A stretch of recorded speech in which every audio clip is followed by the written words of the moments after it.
میرے پیارے بھائیوں اور بہنوں، السلام علیکم۔ 2 دن قبل میں سفر میں تھا، نہ جانے کیوں پیاس شدت سے محسوس ہوئی۔ ایک ڈھابہ آیا تو وہاں رک گیا۔ میں نے جگ اٹھایا تو اس میں پانی نہیں تھا۔ میں نے ڈھابے والے صاحب کو کہا کہ پانی کہاں ہے، پیاس لگی ہے۔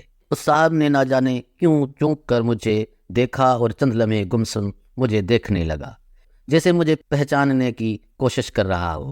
اس کے بعد کہا تشریف رکھیں، اور جگ اٹھا کر نہر کنارے موجود ایک نلکے پر پہلے اچھی طرح جگ دھویا، پھر گلاس دھویا اور پھر جگ پانی کا بھر کر میرے پاس آ گیا۔ گلاس مجھے پکڑا کر خود پانی ڈالا اور کہا مرشد نوش فرمائیے۔ میں مرشد کے لفظ سے چونک گیا، مجھے لگا کچھ دال میں کالا ہے۔ میں نے پانی پیتے ہوئے کن اکھیوں سے دیکھا تو وہ دونوں ہاتھوں میں جگ تھامے بڑے مؤدبانہ انداز میں کھڑا تھا۔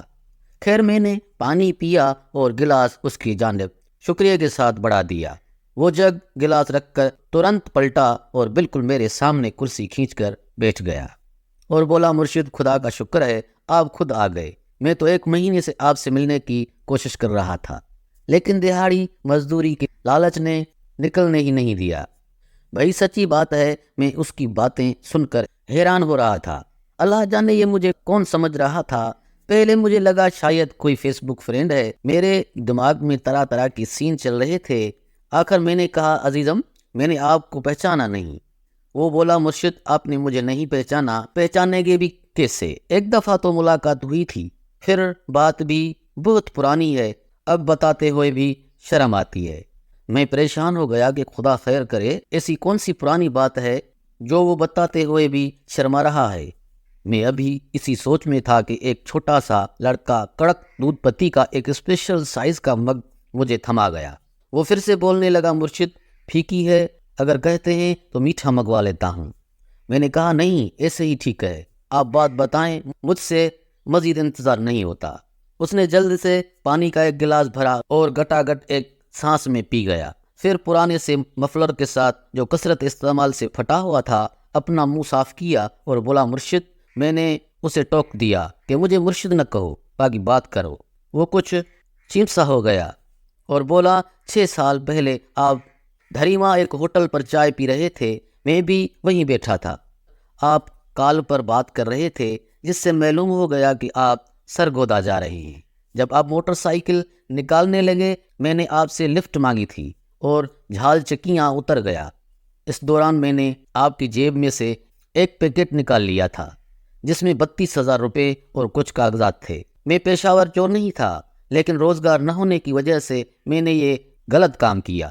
میں نے ان پیسوں میں سے 2,000 روپے کا گھر کا سودا لیا اور باقی پیسوں سے بند پڑے چائے کے کھوکھے کو رنگ شنگ کر کے نئے کپ پیالے لے کر دوبارہ کام شروع کر دیا۔ آج اتنے سال گزرنے کے بعد یہ میرا ہوٹل ہے۔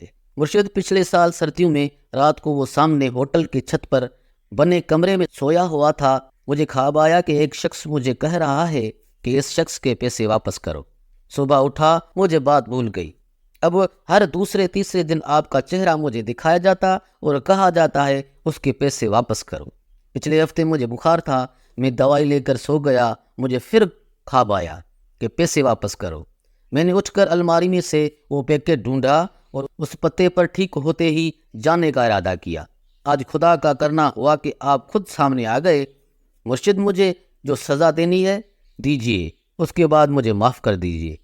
یہ کہہ کر اس نے اپنی بہتی آنکھوں پر رومال رکھ لیا۔ میں نے اسے تسلی دی اور کہا وہ پیسے کس کی امانت تھے؟ میں نے انہیں نہیں بتایا تھا، اپنے پاس سے ادا کر دیے تھے۔ بہرحال اگر آپ کو اپنی غلطی کا احساس ہے تو خدا سے معافی مانگیں۔ میں تو اس وقت ہی معاف کر چکا تھا، گو کہ میرے لیے بہت تکلیف کا باعث تھا، لیکن میں نے صبر سے کام لیا تھا اور اس واقعے کا ذکر بھی کسی سے نہیں کیا تھا۔ اس کے بعد اس نے مجھے 35,000 دیے، میں نے 3,000 واپس کر دیے۔ اس نے لینے سے انکار کیا، بار بار واپس کرنے بھی جب نہ مانا تو سامنے پڑے مسجد کے چندہ باکس میں ڈال دیے اور میں اس سے گلے مل کر آگے نکل گیا۔ احباب گرامی، بے شک رزق حلال ضائع نہیں ہوتا۔ وہ پیسے جس بندے کی امانت ہے بہت متقی اور پرہیزگار ہے، ان کے مال میں بہت برکت ہے۔ جب یہ واقعہ ہوا میں نے اپنے پاس سے ان کو پیسے پورے کر دیے تھے اور اتنے دنوں کے بعد وہ پیسے پھر سے مجھے واپس مل گئے۔ بے شک رزق حلال ضائع نہیں ہوتا، کسی نہ کسی وقت واپس لوٹ آتا ہے۔ مزید یہ کہ اگر کبھی ایسا نقصان ہو تو انا للہ و انا الیہ راجعون پڑھ لینا چاہیے۔ اللہ تعالیٰ بہت بہتر بدلہ عطا کرتا ہے۔ معزز ناظرین، دیکھنے اور سننے کا بہت بہت شکریہ۔ دعاؤں میں یاد رکھیں، ہوشیار رہیں۔ اللہ حافظ۔